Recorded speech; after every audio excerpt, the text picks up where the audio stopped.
പലപ്പോഴും പൃഥ്വിരാജിനെ നിങ്ങളൊക്കെ കുട്ടിക്കോഷിച്ച് ആഘോഷിക്കാറുണ്ട്. പൃഥ്വിരാജ് മലയാള സിനിമയ്ക്ക് എന്തോ വലിയ സംഭാവന ചെയ്തെന്ന് പറഞ്ഞ് ആഘോഷിക്കാറുണ്ട്. ഇപ്പോഴത്തെ തിരിച്ചുവരവിന്റെ ഉദ്ദേശം എന്താണാവോ? പൃഥ്വിരാജിന്റെ തന്നെ ഇന്റർവ്യൂവിൽ അദ്ദേഹം പറഞ്ഞിട്ടുള്ള കാര്യമാണ്, ഞാൻ എന്റേതായ ഒരു സ്പേസിൽ എത്തിക്കഴിഞ്ഞു കഴിഞ്ഞാൽ ഞാൻ ഈ മലയാള സിനിമയ്ക്ക് വേണ്ട കാര്യങ്ങളൊക്കെ ഞാൻ ചെയ്യും. അയ്യോ, എന്നിട്ട് എന്ത് പറ്റി?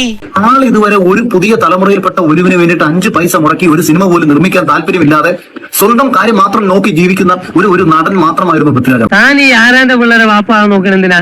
എനിക്കെന്തോ അയാളുടെ അഭിനയൊന്നും തീരെ ഇഷ്ടമല്ല.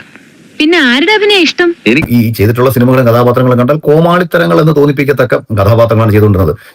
അതിനിപ്പോ എന്താ പ്രശ്നം?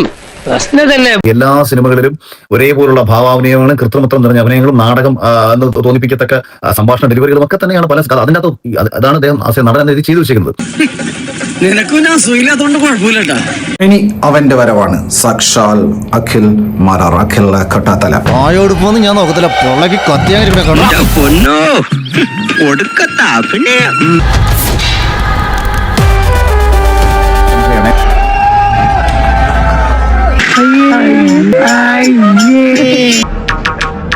എന്റെ പൊന്ന്, തുടക്കം തന്നെ മനങ്കൾട്ടിന്റെ ഉത്സവം.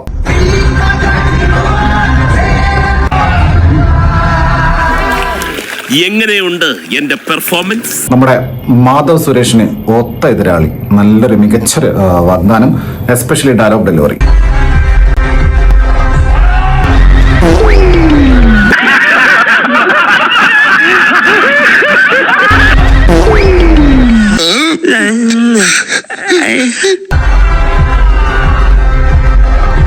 നിനക്കിതൊന്നും പറഞ്ഞിട്ടില്ലടേ, നീ കളഞ്ഞിട്ട് പോടേ.